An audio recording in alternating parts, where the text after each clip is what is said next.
Hi guys, welcome. Very excited to have you along on this journey.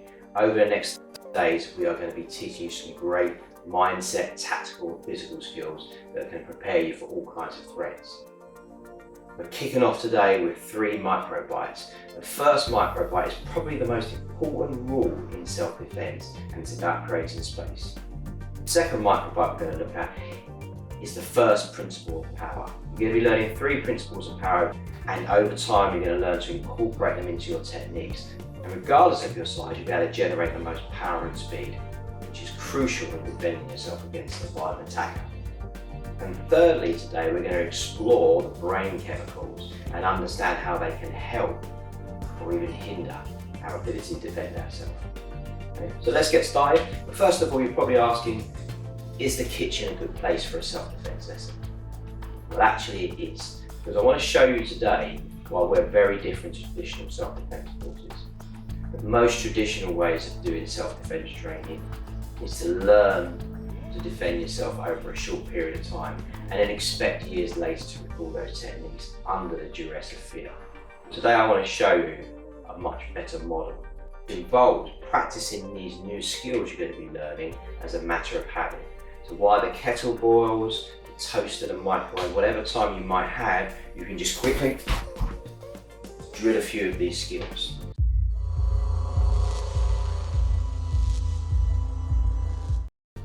So, first micro bite, creating distance.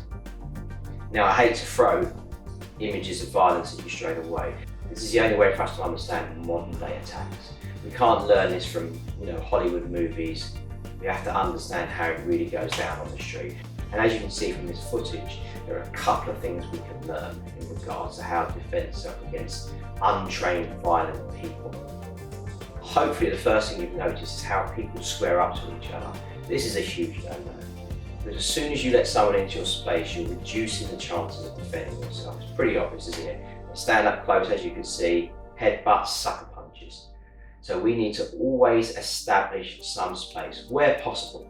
This isn't always possible. Sometimes attacks happen without any notice. Suddenly someone's in your face headbutting, much like you saw in the first video. But we need to train our brain that whenever a stranger steps close, we naturally just back off. We have our hands out like this. We call these calming hands. We're able to calm the situation. From this distance here, I'm then able to maybe use what we call tactical communication phrases, but it's a test for the attacker. Making some space, moving away from them. If they continue into us, then we can use our strikes. So that's our first physical skill that we're going to practice today. So just bringing your hands up, pushing back like so. Making sure that you have at least a shoulder whip stance with good stability. That was the other thing on the videos, hopefully you noticed. People lost their footings very easily. And if you lose your footing, if you're on the floor, you really want to avoid being on the floor. Because obviously when you're down, it's easier for them to kick you. It's even easier for their mates to pile in and kick you as well. So we want to avoid that as much as possible. And the start of doing that is having a good stable stance like this. Okay? Mindset wise, we always think of being on the tracks. Like a steam locomotive, you're on the tracks, you're stable, and you can power forward really quickly if need be. And that's what we're going to be learning over the next 30 days. Now, just a quick point, in case you hadn't noticed, I am a right-hander, and so naturally my left foot is forward along with my left hand is protruding. In boxing, we call this the orthodox stance. Okay? Left hand and left foot leading.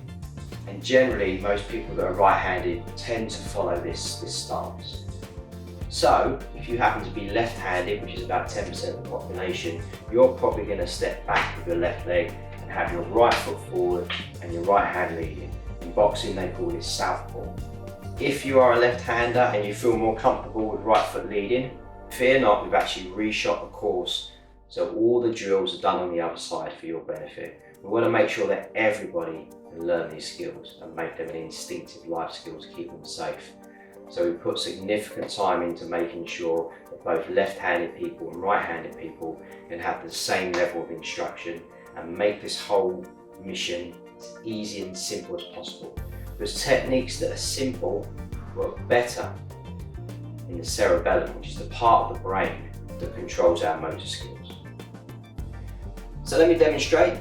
Fortress ready from the front, raising my hands up as though I'm going to breathe. You can actually take a breath in, and we'll talk more about breath work in a few lessons from now. Breathe in here and just push your hands back. As you can see, I've got what's called a shoulder whip stance. That means I'm stable. I feel more connected to the floor as well. Hands in front, we call these calming hands, which means we can hopefully calm the situation. They're strategically placed, so if someone makes contact with them, someone tries to grab them, then we are able to use our skills very easily from here. But they look very calming, and that's what we want to show. And in lesson 3, we'll talk about the law and self-defense, and they play a vital role in that. So here we are, nice and calm in the situation, keeping space. Very, very important. Okay? We're going to practice this 3 times, first at play speed, and then second at half speed. Hopefully you watched the Mu-shin explainer video and you understand the importance of play speed in terms of building good technique. Good technique is going to allow us to execute our techniques with speed and power, and that's what we need in order to have an advantage over a much larger and more violent attacker. So let me demonstrate from the rear and then we'll do the drills. Once again, hands come up to your chest, push back. Checking my stance, good stability. Calming hands out in front. Okay, so we'll do that 3 times at play speed.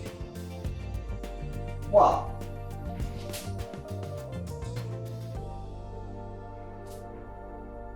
2. 3. And now 3 times at half speed. 1. 2. 3.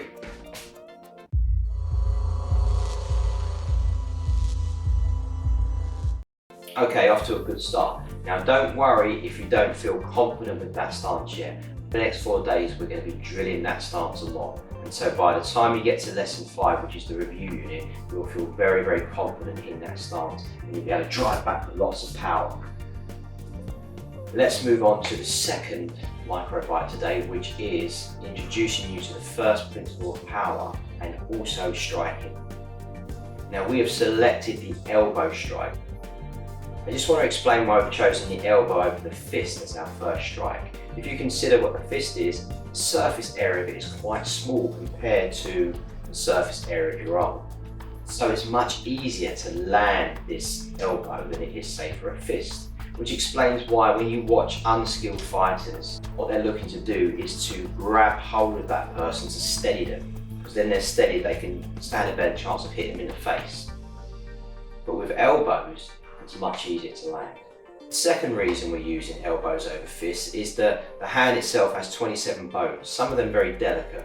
So unless you regularly condition your fists on, say, a heavy bag or some of the other training boxers do, for example, then there's a high probability that you could end up breaking your hand. And also, I know there's many people out there that like to wear nice long nails. Making a fist with long nails is not easy, and it will tend to leave your hand loose and your wrist loose, which means you could easily break your wrist. And thirdly, and most importantly, elbows are a key part of our simplified instinctive response system. Self-defense needs to be simple. That way it stands a better chance of becoming instinctive. So let's get stuck in. Okay, so stepping back into Fortress ready. And what I'm going to do is raise my right hand up here as a target.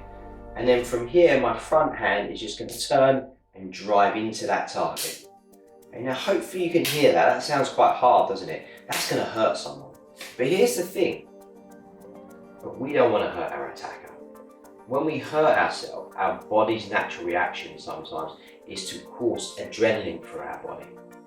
This is where we get angry, this is why we swear, this is why we sometimes kick out that sofa when we just stubbed our toe. It's our body's natural reaction to this concept of fight or flight, which we'll learn about later on in the course. Yet to make the point more, check this video out here. This is a Krav Maga instructor teaching young woman to use palm strikes when defending herself.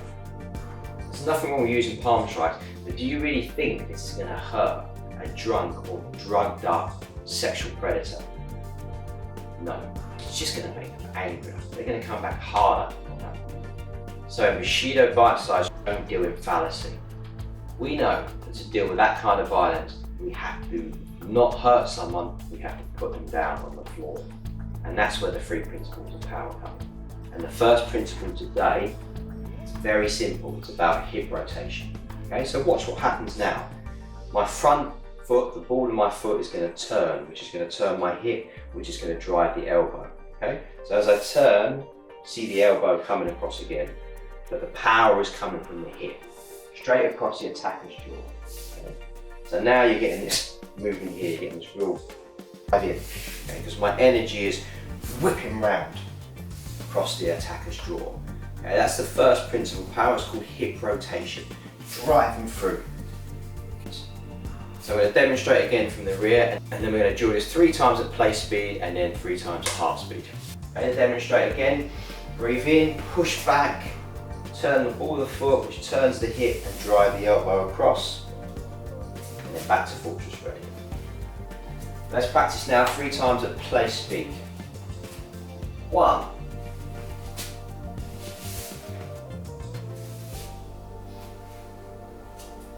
2,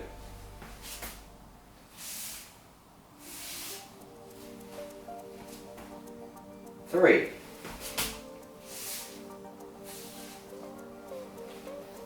'Now we'll do 3 times at half speed.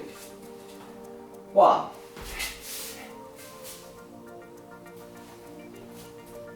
2,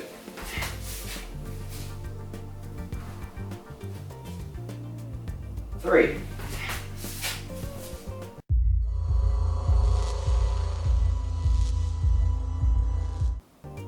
Now, to make self-defense work, this mission doesn't just focus on the physical aspect.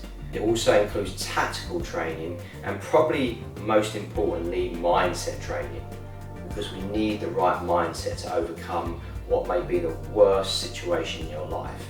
So let me ask you this question, and I want you to really think about this and put yourself in the situation. Imagine you're home alone on a summer's evening, it's just you. You're nice and relaxed, you're sitting on the sofa watching something on the TV, when suddenly an intruder climbs through your window, comes into your living room. You meet his gaze, he's a big, physically strong looking guy. Now ask yourself, what chance would you have with your current level of training today? What chance would you have of defending yourself against that violent attacker? 0 being no chance, 10 meaning you'll put him on the floor. Now most people say anywhere between 0 and 3. But let me just change the scenario slightly, just to make a point. Instead of being on your own, next to you on the sofa is your young daughter or son, or maybe your younger brother or sister, someone that you feel is more vulnerable than you, that you feel responsible for. What chance would you give yourself now against that attacker? It's different, isn't it? It's like you'd move heaven and earth to protect that person. And what we're tapping into there is an emotion that relates to something called hysterical strength. Take a look at the PDF. There's some really interesting stories about people that have been able to tap in to this almost hidden superpower. I'm not going to say we're going to be able to help you achieve superpowers on this course, but if we understand brain chemicals, we can overcome something called tonic immobilization and tap more into hysterical strength. When you combine that with good physical skills that we're going to learn using the 3 principles of power, and also you know exactly where to strike someone to get a much quicker response in terms of dropping them, then we can shift your belief system. Because that's what this program is about as well, shifting that belief system that you can't defend yourself, that you feel vulnerable, but actually you can. Having this skill set that we're going to help you develop over the next 30 days means that, God forbid, ever you find yourself at that moment of attack against a much larger violent person, you know what to do. Stay safe, stay focused, and I'll see you in day 2.